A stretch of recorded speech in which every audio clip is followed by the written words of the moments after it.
Hi guys, I am Yogita Prajapat. YouTube channel पे ऐसे बच्चों का स्वागत है। चलिए 10th क्लास में आज मैं 8th चैप्टर स्टार्ट कर रही हूँ जिसका नाम है त्रिकोणमिति का परिचय। और चूँकि 10th क्लास के लिए बहुत ही मोस्ट इम्पॉर्टेंट चैप्टर है बच्चों, जिसमें बहुत सारे बच्चों को डाउट्स होते हैं, तो आपके सभी डाउट्स मैं क्लियर कर रही हूँ। तो प्लीज़ बिना स्किप्ट किए पूरा वीडियो देखिए, पूरी मेथड समझिए, बेसिक कॉन्सेप्ट समझिए, ताकि आपको एग्ज़ाम में किसी भी तरह की प्रॉब्लम ना हो और मैं आगे जितने भी सम कराऊँ उसमें आपके डाउट्स क्लियर हो सके। राइट बच्चों, तो करें हम स्टार्ट 8 चैप्टर। अब देखिए, अब देखो बच्चों, हमारा जो 8.1 एक्सरसाइज है उसे हम समझेंगे, लेकिन उससे पहले ये त्रिकोणमिति क्या होती है, कहाँ से आई है, इसे हम समझते हैं। इसके कुछ बेसिक पॉइंट्स समझते हैं। राइट, जो त्रिकोणमिति होती है उसे हम एक त्रिभुज के माध्यम से समझते हैं। ये रहा हमारा त्रिभुज, जिसमें मैंने नाम लिख दिया है ABC। यहाँ पर मैं ये जो शेप बना रही हूँ, ये कैसा शेप होता है, 90 डिग्री का। और एक्चुअल में ये क्या है, ये हमारा समकोण त्रिभुज है। क्या है बच्चों, समकोण त्रिभुज, जिसमें हमारा B 90 डिग्री है, तो 90 डिग्री के जस्ट सामने वाली भुजा क्या कहलाती है, कर्ण कहलाती है। राइट, ये इस तरह से लंबवत डंडा जो खड़ा है ये हमेशा क्या होता है, लंब होता है। ये इस तरह से लाइन लेटी हुई है ये हमेशा क्या होती है, आधार होती है। थोड़ा थोड़ा आई होप आपको याद आ रहा होगा, क्योंकि हमने ये 9th क्लास में भी पढ़ा हुआ है। ठीक है, लंब को हम बोलते हैं इंग्लिश में परपेंडिकुलर, आधार को हम बोलते हैं इंग्लिश में बेस, कर्ण को हम बोलते हैं इंग्लिश में हाइपरटेंसियस। ठीक है, ये इंग्लिश में नेम्स हैं इनके। राइट बच्चों, और हिंदी में। अब देखो, हमने छोटी क्लासेस में क्या पढ़ा है, 8th क्लास 9th क्लास में हमने क्या पढ़ा था कि अगर हमें सम में कोई भी दो भुजा दी जाती थी तो तीसरी भुजा निकालना आसान होता था। बट वो तीसरी भुजा आप कैसे निकालते थे, पाइथागोरस प्रमेय के द्वारा। याद आया कुछ आपको, जिसका एक छोटा सा फॉर्मूला है। फॉर्मूला है आपका कर्ण का स्क्वायर इक्वल्स टू लंब का स्क्वायर प्लस आधार का स्क्वायर। इस फॉर्मूले के अकॉर्डिंग हम तीसरी भुजा आसानी से निकाल लेते थे। राइट बच्चों, तो यहाँ तक तो आपको पॉइंट क्लियर हुआ, जो हमें पहले 8th और 9th क्लास में हमने इसका बेस सीखा है। ठीक है, तो 50% तो आपको नॉलेज है, बट इसके आगे की प्रोसेस अब हमें सीखनी है। अब देखिए, सबसे इम्पोर्टेंट पॉइंट मैं आपको बता रही हूँ, या ट्रिक समझ लीजिए या इम्पोर्टेंट पॉइंट समझ लीजिए, जो हमें सम में यूज़ होते हैं। ठीक है, अब देखिए बच्चों, फिर से मैं एक बना रही हूँ त्रिभुज। हाँ, यहाँ पर जो थीटा होता है कोण, ये तो हमेशा फिक्स समकोण में 90 डिग्री होता है, ये हमारा थीटा हो गया। ठीक है, अब देखिए ABC मैंने लिख भी दिया है, ये 90 डिग्री का एंगल है। ठीक है बच्चों, तो नोट लिखिएगा आप, 90 डिग्री के सामने वाली भुजा, 90 डिग्री के सामने वाली भुजा हमेशा कर्ण होती है। ठीक है, ये बात आप बिल्कुल समझ ही लेना, 90 डिग्री के सामने वाली भुजा हमेशा क्या होती है, कर्ण होती है। Right, second point most important है, जिसे आपको समझना है, जो हमें हर सम में यूज होता है। ठीक है, मैं सम के अकॉर्डिंग ही सारे पॉइंट समझा रही हूँ। राइट बच्चों, अब देखो, कोण के सामने वाली, कोण के सामने वाली भुजा हमेशा लंब होती है। ये दो इंपॉर्टेंट पॉइंट हैं। अब देखो, यहाँ जो मैंने ड्रॉ किया था तो यहाँ थीटा लिया था। ठीक है, तो इसके जस्ट सामने वाला लंब आपको दिख ही रहा है एक ड्रॉ में। तो दूसरा ड्रॉ जो है उसमें जो थीटा है, यहाँ ना लेते हुए मैं थीटा कहाँ ले रही हूँ, ए के एंगल पे। ठीक है, तो जस्ट मैंने अभी आपको क्या बताया, कोण के सामने वाली भुजा हमेशा लंब होती है। तो ये रहा हमारा कोण और इसके सामने वाली भुजा, ये भुजा क्या हो जाएगी, लंब, और ये लंब हो रहा है तो ये क्या हो जाएगा, आधार। और कर्ण तो हमेशा फिक्स रहेगा, राइट। तो ये इंपॉर्टेंट पॉइंट है, ये लाइन आप अच्छे से समझ लीजिए कि कोण के सामने वाली भुजा लंब होती है, ठीक है। कोण भले यहाँ बन रहा हो या यहाँ बन रहा हो, उसका कोई इशू नहीं है, बट उसके सामने वाली भुजा क्या कहलाएगी, लंब। That's clear. आगे बढ़े। अब देखो बच्चों, अब हम आते हैं मेन फॉर्मूलोज पर, ठीक है। मैं यहाँ पर कर रही हूँ, वापस से मैं त्रिभुज बना रही हूँ क्योंकि हर समय हमें त्रिभुज की आवश्यकता होगी, वो भी समकोण त्रिभुज। ये रहा हमारा समकोण त्रिभुज, इसे नाम दे देते हैं ए बी सी। ये 90 डिग्री का शेप, अभी मैंने बताया था ये कर्ण है, ये लंब है और ये आधार है।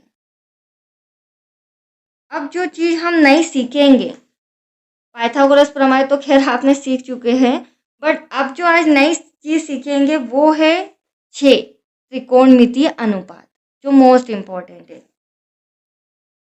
सबसे पहले साइन थीटा, थीटा एक कोण है, उसका कोई इशू नहीं है, कोस थीटा और टेन थीटा, ठीक है।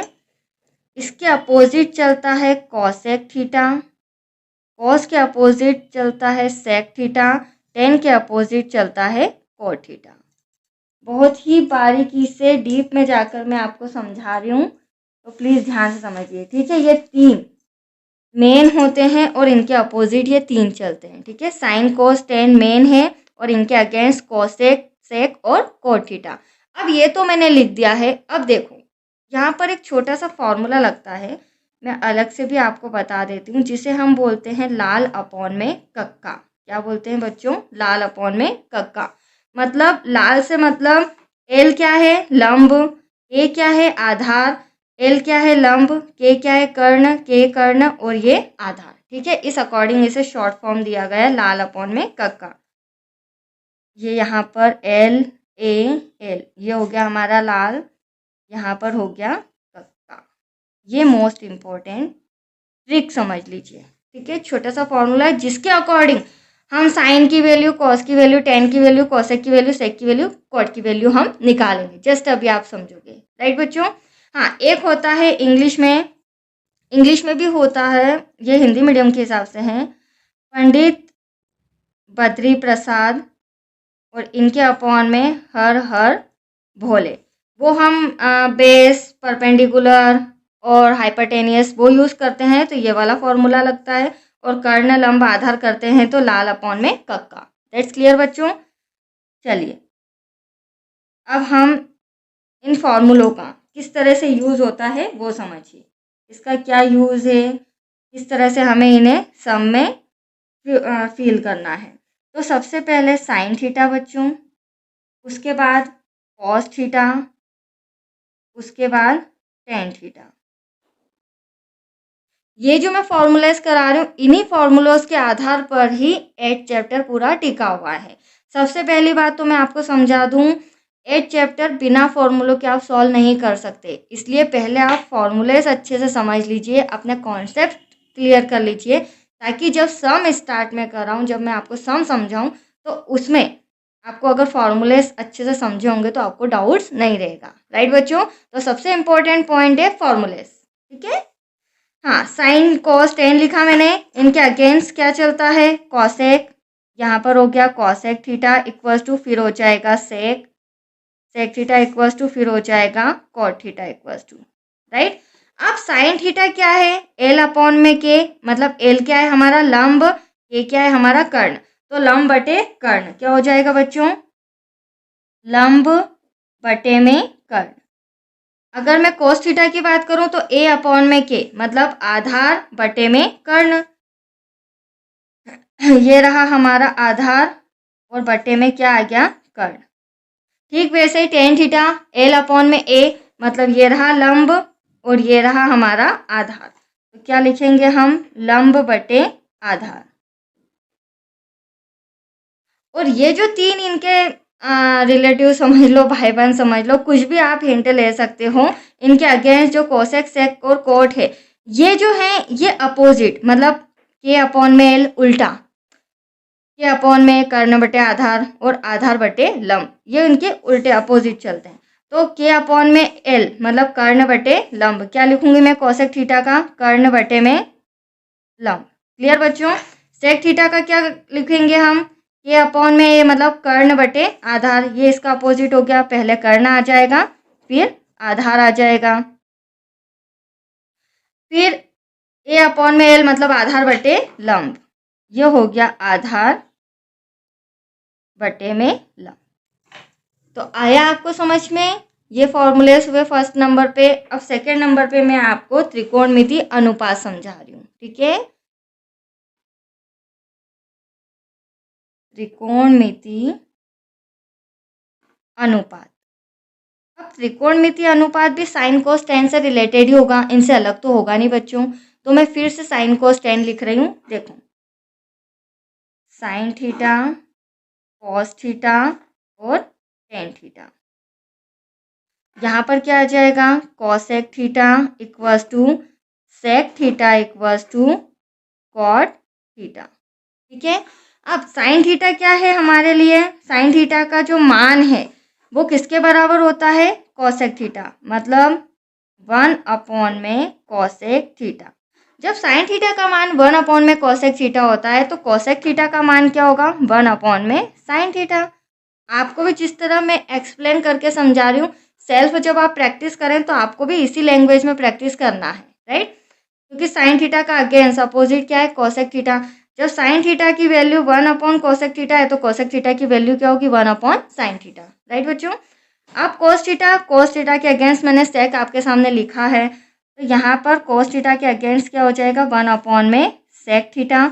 वैसे ही सेक थीटा के अगेंस्ट 1 अपॉन में कॉस थीटा, ठीक है? टेन थीटा के अगेंस्ट कोस है तो यहाँ पर हो जाएगा 1 अपॉन में कॉट थीटा, और जब कोट थीटा की अगर हम वैल्यू लिखेंगे तो ये किसके बराबर होगी, 1 अपॉन में टेन थीटा। तो हुआ आपको डाउट क्लियर? हाँ, एक बात और मैं यहाँ पर बताती हूँ, जो हमारा टेन और कोट होता है उसकी एक और वैल्यू होती है, tan theta equals to cot theta.